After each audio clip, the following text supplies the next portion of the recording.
Bonsoir à tous, nous sommes ensemble pour une première partie du programme de ce soir. Je reçois sur ce plateau Jean-Philippe Courtois, qui est le président du conseil départemental. Jean-Philippe Courtois, bonsoir et merci d'être avec nous. Mme Boissé, bonsoir à Guadeloupe. Alors, juste avant de vous recevoir, il y avait une émission où on a vu qui parlait de cette grève générale, ou du moins de cette grève de lundi. Alors, que pensez-vous de tout cela ? Je crois que la vraie question est de savoir est-ce que la Guadeloupe peut se permettre aujourd'hui d'avoir un tel blocage sur son territoire, puisque nous venons de traverser une crise sanitaire qui a été sans précédent. On le voit aujourd'hui, les difficultés qu'ont les restaurateurs, les difficultés que traverse aujourd'hui donc le BTP, en fait les difficultés que rencontrent les acteurs économiques de façon générale. Il y a effectivement des discussions qui peuvent avoir lieu donc, au travers donc, de cette loi donc, du 5 août dernier donc, concernant le pass sanitaire et la vaccination. Mais je ne pense pas qu'il faille pour autant prendre en otage les Guadeloupéens. Nous avons traversé des moments trop difficiles, que ce soit sur le plan personnel avec ces nombreux décès et aujourd'hui avec ces nombreux Guadeloupéens aussi qui font face actuellement à cette crise économique qui touche les entreprises. Il est, de mon avis, plus pertinent que nous continuions à discuter dans le cadre des organisations syndicales, des représentants de la société civile avec les décideurs, quitte à organiser donc, des tables rondes avec le préfet qui pourrait se faire le relais donc, de ces doléances au niveau donc, du gouvernement. Mais il ne faut aucunement que nous nous retrouvions en réalité à poser des difficultés entre Guadeloupéens dans le quotidien des Guadeloupéens, ce qui en finalité ne ferait que porter plus de crispation et de difficultés dans notre quotidien. Alors, tant que le sujet de l'obligation vaccinale ne bougera pas, on va se dire que les choses iront crescendo. Mais en fait, il se pose aussi une double question vis-à-vis de cette situation. C'est de savoir, est-ce que l'obligation vaccinale doit être aussi une occasion pour nous de porter une crispation supplémentaire dans le mode de fonctionnement de notre territoire. Est-ce qu'aussi, au travers de cette crise sanitaire qui nous touche, et il faut le rappeler, il s'agit d'une pandémie, est-ce que la Guadeloupe peut avoir une stratégie personnelle vis-à-vis d'une situation qui touche le monde entier? On le voit sur d'autres territoires, effectivement, où il y a eu un certain nombre de dispositions qui ont été prises, que ce soit les gestes barrières, que ce soit la limitation en fait, des interactions pour freiner la circulation, mais aussi la vaccination. Je crois que ce qui a été dit par les scientifiques, il y a des enquêtes. Et là aussi, je le redis, j'invite les Guadeloupéens à se tourner vers leurs médecins traitants, à se tourner vers le personnel soignant, celles et ceux mais les médecins même sont divisés sur la question. Moi, quand aujourd'hui, il y a 90%, plus de 90% des médecins qui sont vaccinés, je ne pense pas qu'il y ait aujourd'hui débat. On voit et on entend effectivement un certain nombre de médecins qui ne sont pas vaccinés. Mais quand aujourd'hui, ils ne représentent que moins de 10% de l'ensemble des médecins du territoire, on peut aussi se poser la question par rapport à la représentation et aussi à la part qu'on donne dans les médias à certains discours. Ouais. Donc vous dites que les médias sont peut-être pas objectifs dans la situation, les médias... Non, je ne me permettrai pas d'une telle analyse, mais je reviendrai sur mon premier propos. C'est celui où j'invite, puisqu'on parle de santé, la santé c'est d'abord quelque chose de personnel. Donc j'invite chacun à aller au contact de son médecin, de pouvoir lui présenter, et je suppose qu'il doit déjà connaître les affections de son patient, de manière à pouvoir lui poser le diagnostic, lui poser aussi donc, les orientations. Et à partir de cela, chacun en son âme et conscience fait son choix. Mais on doit être conscient aujourd'hui que vis-à-vis de ce que nous venons de vivre au travers donc, du mois de juillet, août dernier, qu'on ne peut mettre de côté aucune solution pouvant nous permettre de nous mettre à l'abri. En tant que président du conseil départemental, est-ce qu'on peut dire que cette obligation vaccinale vous pose problème, notamment dans les structures médico-sociales de la Guadeloupe? Est-ce que pour vous, c'est un réel problème qu'il y ait des salariés qui ne soient pas vaccinés, des salariés qui disent non et qui préfèrent encore ne pas travailler plutôt que de se faire vacciner? C'est dans ce cadre-là qu'avec le président du conseil régional, donc, nous avons signé tous les deux donc, un courrier en direction du ministre de la Santé, M. Véran, lui demandant de pouvoir adapter. Qui est quand même très situation. rigide sur sa position. Oui, mais il est aussi indispensable que les élus puissent faire remonter ce que nous vivons au quotidien. Nous ne pouvons pas donc, nous satisfaire sur notre territoire d'avoir, par exemple, au niveau donc, du CHU, un certain nombre de services qui soient fermés, un certain nombre de lits qui soient fermés. Il s'agit là pour nous de garantir aux Guadeloupéens donc, un accès équitable aux soins et permettre à tous celles et ceux qui souhaitent rencontrer, que ce soit un spécialiste ou ceux qui sont encadrés dans le cadre de structures spécialisées, qu'ils puissent avoir accès à leurs soins. Car il y a effectivement la COVID qui a un impact sur notre santé, mais nous n'oublions pas qu'il y a d'autres affections donc, dans notre quotidien. Donc un traitement particulier pour la Guadeloupe. Particulier, oui, puisqu'on ne doit pas non plus se voiler la face. Nous sommes aujourd'hui à un peu moins de 45% de couverture vaccinale. Donc, c'est-à-dire qu'il y a une forte partie de la population qui n'a toujours pas franchi le pas. Donc, nous ne pouvons pas aujourd'hui fonctionner de la même manière que des territoires comme dans l'Hexagone où ils sont déjà à 85%. Donc, l'impact dans notre quotidien n'est pas le même. On parlait à l'instant de l'accès aux soins. Qui ne pourrait à aucun moment être acceptable s'il devait y avoir une rupture des soins. On pourra parler aussi de l'accès dans les restaurants.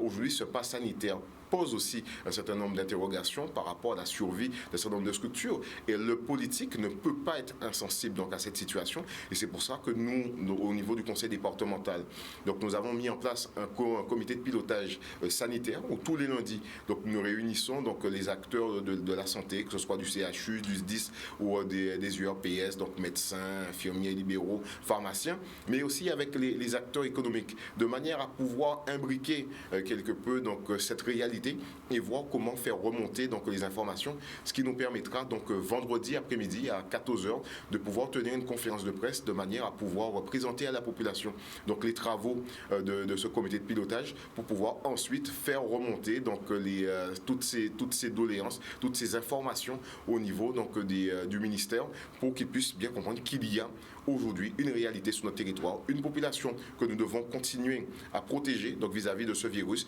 mais aussi une population qui doit pouvoir se retrouver au-delà donc de ces aléas. Est-ce qu'aujourd'hui, vous pouvez, Jean-Philippe Courtois, dire par exemple aux salariés des structures médico-sociales que pour l'instant, il n'y a pas de suspension et que il n'y a pas d'inquiétude à se faire, en tout cas pour l'instant?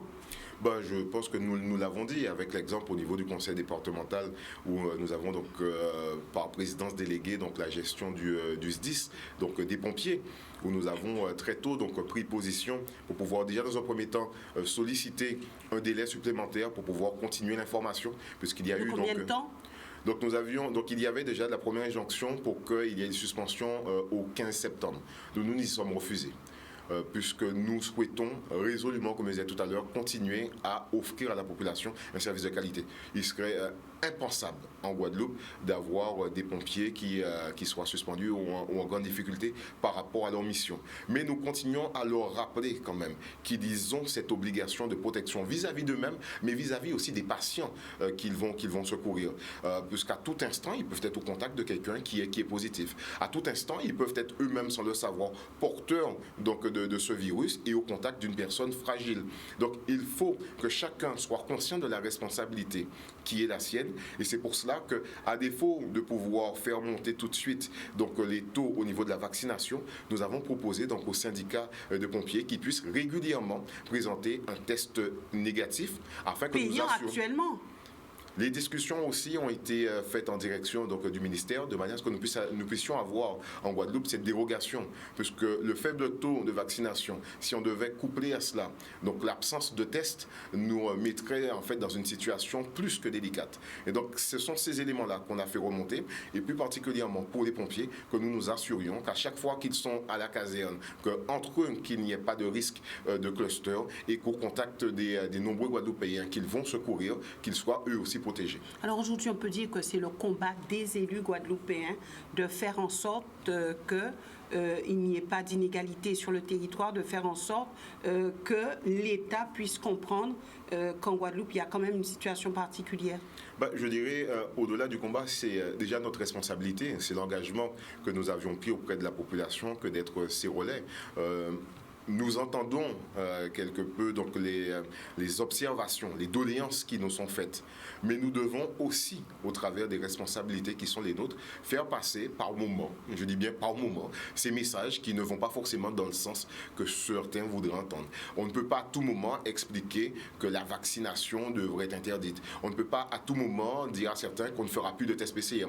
On doit rappeler qu'en permanence, notre priorité, c'est la sécurité. Notre priorité, ce sont les gestes barrières, déjà en premier lieu. Notre sécurité, c'est nous assurer que chacun puisse, dans son fonctionnement, dans sa manière de vivre au quotidien, limiter la propagation de ce virus. Car il n'y a que comme cela que nous pourrons retrouver une vie à peu près normale et surtout nous assurer que ce ne soit pas pour nous une crise sans fin. Car on le voit, dans certains territoires, la vie économique a repris, le PIB au niveau du national est à plus 6, quand nous sommes à moins 5. C'est-à-dire que nous avons... Ça repart déjà sur le plan national. Oui, tout à fait. Mais nous devons... Et dans d'autres pays. Mais nous devons être aussi conscients qu'au travers de ce virus, qu'il faut que nous puissions... créer des conditions, soit, je dirais, non pas pour apprendre à vivre avec, mais apprendre à nous protéger en permanence. Car on s'est aussi rendu compte depuis que les restrictions ont été levées, que nous avons pensé aussi que le virus avait disparu. Donc les interactions sont reparties. D'où le fait qu'aujourd'hui, en Guadeloupe, nous soyons aux prémices aussi de chiffres qui remontent. C'est pour ça qu'il faut que la population soit consciente que nous avons encore quelques mois difficiles face à nous et pour lesquels nous devons tous rester vigilants. On ira franco avec vous, puisque vous avez un discours qui est, je vais dire, différent de ce qu'on avait entendu depuis, puisque vous dites, nous élus, nous prenons nos responsabilités et nous ne disons pas oui à tout, nous posons les problèmes et nous pensons qu'il faut en discuter. Aujourd'hui, il y a beaucoup de touristes qui arrivent en Guadeloupe. Alors c'est vrai de dire à la population oui, mais il y a les gestes barrières, il faut vous protéger, on ne peut pas tout le temps dire non. Mais quand on voit l'arrivée en masse de touristes, est-ce que c'est de nature à être compris de la part de la population guadeloupéenne? Je dirais que les élus sont aussi des Guadeloupéens, donc nous partageons totalement cette crainte et ces inquiétudes, d'où le fait que nous avons co-signé, encore une fois dans le cadre de cette gouvernance concertée avec le président du conseil régional, donc un courrier à l'attention de nouveau du ministre de la Santé pour pouvoir exiger qu'au-delà d'une vaccination complète, que les touristes puissent aussi présenter à l'entrée du territoire, continuer à nous présenter un test PCR négatif. Nous avons pu aussi compter sur le soutien de nombreux parlementaires pour pouvoir être le relais. Et donc nous allons continuer d'ici la semaine prochaine. Pas encore de réponse?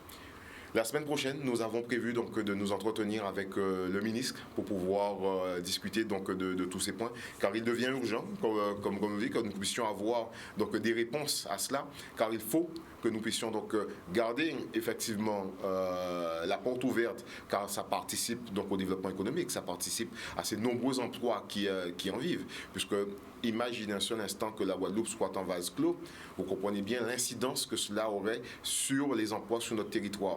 Mais nous ne pouvons pas non plus laisser présager que la santé des Guadeloupéens passerait au second plan. Alors, comment comprendre, puisque vous dites, oui, la vaccination, on ne peut pas dire non de toute façon à cette vaccination, mais on demande quand même à comprendre. Les propos du président de la République aujourd'hui étaient explicites. Il l'a dit, dès la fin de l'année, il y aura l'arrivée de traitements efficaces. Et il a bien dit réellement efficaces contre les formes graves au niveau du Covid.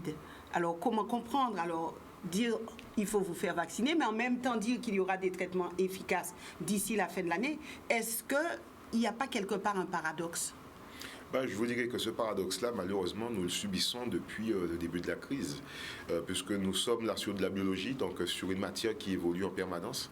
On aura bien constaté aussi les balbutiements du gouvernement qui ne maîtrisant pas l'évolution de la situation, a envoyé donc des messages contradictoires, d'où le fait qu'aujourd'hui que nous ayons toute cette contestation qui est tout à fait normale, puisque quand on ne comprend pas les choses, il est normal qu'on ne contresigne pas en dessous non plus. Donc j'ose espérer qu'effectivement que les différents laboratoires pharmaceutiques pourront nous porter donc rapidement un certain nombre d'alternatives à la vaccination pour celles et ceux qui... La parole du président de la République doit être forte. S'il l'a affirmé aux Français, on doit y croire. Je vous dirais que nous attendons avec espoir, puisque comme je le disais tout à l'heure, il s'agit pour nous déjà en premier lieu donc, de trouver des dispositifs nous permettant de nous assurer que la population, que chacun, que vous, moi, vos proches, que nous tous, que nous puissions nous protéger de ce virus mortel et qu'au-delà de cela, que nous puissions aussi à terme retrouver une vie normale. Alors avant d'arriver au prix de l'essence aussi sur notre territoire, puisque aujourd'hui vous avez eu une rencontre à cet effet, le président de la République a dit beaucoup de choses aujourd'hui, notamment concernant la retraite. Alors, il a dit qu'il faut oublier quelque part la réforme des retraites, puisqu'il faudra rallonger l'âge légal de la retraite. Il faudra aussi se dire il faut inciter à travailler plus longtemps. Alors, où va-t-on aujourd'hui où les gens se disent nous sommes fatigués avec le problème Covid, nous avons été touchés aussi dans notre chair, les plus fragiles l'ont été, les personnes plus âgées qui ont déjà plus de 60 ans l'ont été. Alors quand ils entendent tous ces gens qui ont été touchés qu'il faudra travailler plus longtemps et qu'il faudra même inciter à travailler plus longtemps, est-ce une bonne nouvelle? Là, sur ce point-là, effectivement... Alors, parallèlement, il a dit qu'il ne s'agit pas de partir à la retraite avec moins de 1 000 euros. Mais est-ce que c'est une bonne nouvelle? Mais si on peut nourrir effectivement un regret autour donc, de la retraite, c'est l'absence de débat, malheureusement.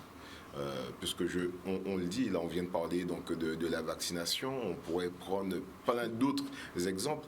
L'absence d'information, l'absence de compréhension de la population ne peut qu'installer un certain nombre de crispations. Qu'est-ce qui aujourd'hui donc entraîne donc le président de la République à prendre ses orientations, qu'il faudrait aussi avoir ce type d'information en direction de la population, que nous puissions mieux aussi appréhender ces changements. Peut-être parce que la retraite par répartition est arrivée au bout du bout. Il faut mettre tout ça sur la table, puisque je crois que nous sommes tous conscients qu'il y a effectivement un système à réformer. La France est un territoire à réformer, mais cela ne peut se faire que dans le cadre d'un débat qui nous permettra aussi donc, de poser à plat un certain nombre d'orientations stratégiques pour nous assurer que nous puissions prendre les bonnes orientations. Puisque si nous reprenons les 20 dernières années, nous avons aussi connu pas moins d'une dizaine de modifications vis-à-vis de cette retraite et qui ne portent toujours pas leurs fruits. Donc, a-t-on à l'origine déjà pris les bonnes décisions et peut-on être aussi assuré que les orientations qui vont être posées là, malheureusement en l'absence de débat de fond, puisque si la réforme est suspendue, ça veut dire qu'on risque d'être privé d'un débat au niveau donc, de l'Assemblée nationale, du Sénat, donc nous permettant de pouvoir mieux nourrir en termes d'information et donc de compréhension cette directive. Il faudra s'attendre à partir à l'âge de 80 ans, voire 90 à la retraite. Donc vous voyez, donc comment expliquer ça? Comment expliquer à quelqu'un qui aura commencé il y a près de 40 ans, donc il serait peut-être pour elle à la veille de son départ à la retraite, que tout compte fait qu'elle doive encore cotiser? Qu'est-ce qui pourrait justifier tous ces efforts supplémentaires? Aussi, et vous faites bien de le dire, au bout du bout, quelle va être en réalité donc la retraite perçue? Voilà un certain nombre de questions qui doivent être posées. Et surtout, que le citoyen doit pouvoir s'approprier pour mieux comprendre l'évolution. Parce que je dis encore une fois, au-delà de cette décision et de cette politique publique, il s'agit de gérer l'humain, de gérer notre quotidien. Alors au plus près de vous, il a dit qu'il s'agit de créer un véritable service public de l'autonomie. Alors là aussi, est-ce que, en tant que président de cette collectivité départementale, vous dites que c'est utile, le service public de l'autonomie? Oui, je crois que cela s'impose, puisqu'on on en est conscient aujourd'hui. Donc la France, et plus particulièrement la Guadeloupe, nous subissons aujourd'hui donc le vieillissement de la population, puisque nous vivons de plus en plus longtemps. Et la Guadeloupe, plus particulièrement, sera l'un des départements les plus vieux de France, si ce n'est le troisième. Donc c'est-à-dire que nous devons aussi donc, nous préparer à ces adaptations. On parle de silver economy, donc de l'économie tournée vers les personnes âgées depuis un certain nombre d'années, mais il faut maintenant poser les infrastructures permettant d'agir sur le quotidien. Donc que ce soit ces résidences seniors pour permettre à celles et ceux qui sont encore aptes de pouvoir se retrouver dans un espace cadré. Mais il faut aussi avoir une vraie réflexion sur nos EHPAD. Aujourd'hui, le coût de l'accueil d'une personne dans ces structures spécialisées est encore exorbitant. Or, il s'agit... Il a dit plus de création aussi de maisons d'accueil pour les personnes âgées. Et donc, mais à quel coût ? À quel coût, donc quels vont être les moyens mobilisés. Il faut aussi que nous puissions parler donc de cette politique autour du vieillissement, puisque le vieillissement est aussi une étape physiologique, mais qui doit pouvoir se préparer dans le temps avec les moyens matériels, les moyens humains. C'est-à-dire qu'il va falloir aussi que nous puissions anticiper sur un certain nombre de métiers, ergothérapeutes, les infirmières, voilà. C'est-à-dire qu'il faut que nous puissions maintenant repenser le modèle pour pouvoir nous assurer que les papiers, mamies qui sont là puissent être encadrés dans les meilleures conditions. Et on le sait, en Guadeloupe, nous avons cette spécificité où nous voulons vieillir bien, mais nous voulons surtout vieillir chez nous. Alors on pourrait aller plus loin. Alors dernier point sur cela, c'est un petit clin d'œil à 2009, puisque le président de la République dit 100 € de plus pour ceux qui gagnent moins de 2000 € net. Donc on en revient, alors c'était 200, après on est arrivé à 100, donc on est encore sur les 100 €. Oui, parce qu'on est, je crois qu'on le vit tous, et encore plus après cette crise sanitaire, sur l'augmentation des prix. Donc, c'est-à-dire que le panier de la ménagère a aussi flambé. Donc, 100 € pour pouvoir aider donc, les familles modestes. Certes, c'est une action, mais je crois qu'il va falloir, dans les semaines à venir, lancer des vrais débats. Les marges de la grande distribution, que ce soit au national, certes, mais au niveau local aussi, il va falloir que nous puissions poser ces orientations. 100 €, c'est aussi donc cette réflexion sur le prix du carburant qui flambe. Donc, c'est dire qu'il va falloir aussi que nous ayons une vraie réflexion sur comment créer des conditions pour que nous puissions retrouver donc des prix qui soient acceptables. Car nous le vivons tous, hein, les salaires restent les mêmes, la situation économique reste compliquée, et pour autant, en face, nous avons une hausse drastique des prix qui fait que même dans la construction, on le voit au niveau donc des collectivités, donc vis-à-vis donc des chantiers qui sont lancés, des prix qui sont à plus 30%. Donc comment demander à des collectivités qui sont déjà en grande difficulté par rapport à leur budget de pouvoir continuer à offrir un service public quand aujourd'hui on ne pourra pas faire face demain à de telles augmentations des prix au niveau du BTP. Alors, parlons du prix de l'essence. Alors, les Guadeloupéens sont dubitatifs devant une augmentation, on va dire une réelle augmentation que les ménages ne pourront peut-être pas supporter du coût de l'essence, la bonbonne de gaz, etc. Qu'en est-il ressorti de votre réflexion sur tout cela, puisqu'il y avait une rencontre aujourd'hui? Oui, tout à fait. Pour discuter de ce sujet. Je reviens donc d'une rencontre avec les acteurs professionnels donc du transport, donc tout métier confondu. On a effectivement ressenti une vraie souffrance, parce que quand on constate que dans leur chiffre d'affaires, c'est pas moins de 30% donc, qui est dévolu donc, au carburant, donc avec cette augmentation de près de 33%, cela va avoir un impact non négligeable donc, sur leur structure. Et à cela, c'est ce que je disais sur un autre média tout à l'heure, mais qui n'a pas été retenu dans sa complétude. Les collectivités, régions, départements, depuis le début de la crise sanitaire, ont fait face à la difficulté en se posant en effet tampon entre les aides décidées par l'État, le temps qu'elles soient versées. La région, le département, sur leur secteur, sont venus en aide aux différentes structures, aussi à la population. Et donc, nous constatons qu'au travers de la situation, de la pression qu'il y a sur les budgets, qu'il va être difficile pour que les collectivités puissent en direct agir sur les taxes.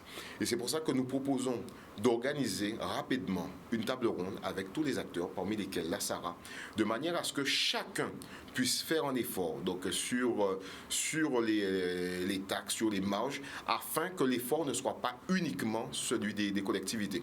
Pourquoi je dis cela? Parce qu'effectivement, donc, nous avons la SARA, pour ne pas la nommer, qui est un acteur, si ce n'est l'acteur principal dans la gestion donc, des prix du carburant. Donc nous devons pouvoir les interpeller. Et de l'autre, les collectivités.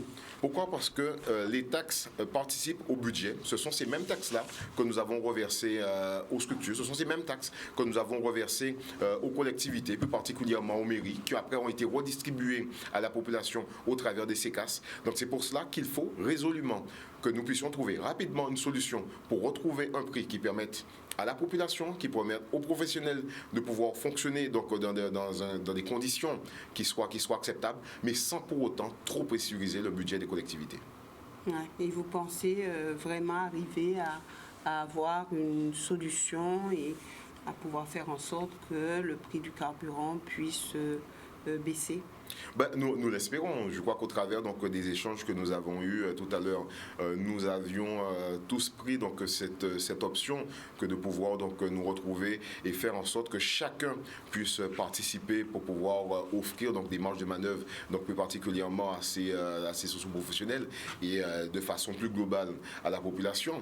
Mais je le dis bien que l'objectif pour nous n'est pas de déstabiliser plus que cela n'est donc, le budget des collectivités majeures, alors que nous devons tous être solidaires, donc c'est-à-dire autant les collectivités que les structures qui ont un impact sur le prix de l'essence, de manière à ce que nous puissions retrouver un fonctionnement à peu près normal. Jean-Philippe Courtois, on peut dire que d'ici la semaine prochaine, vous céderez votre place, vous ne serez plus le président du conseil départemental? Je vous dirais que j'ai la chance de pouvoir occuper cette fonction encore jusqu'au 23 novembre prochain.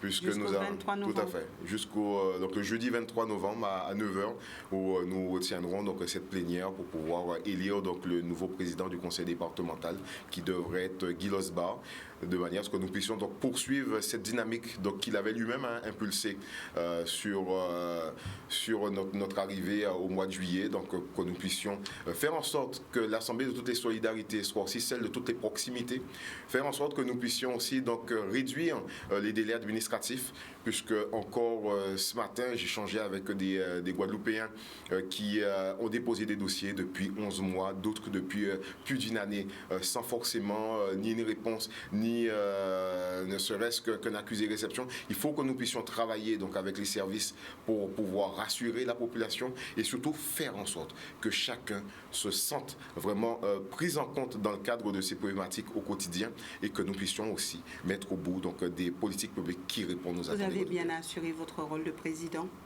J'ose espérer. Vous avez eu le temps d'agir? Je ne ferai pas mon auto-critique, vous me permettrez de cette humilité, mais j'ose espérer que j'ai été à la hauteur donc, durant ces quelques semaines.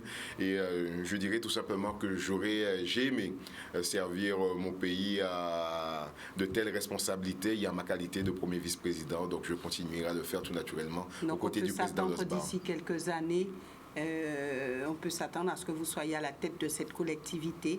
Ça a été une expérience qui peut vous propulser dans l'avenir. Vous connaissez l'humilité qui m'habite.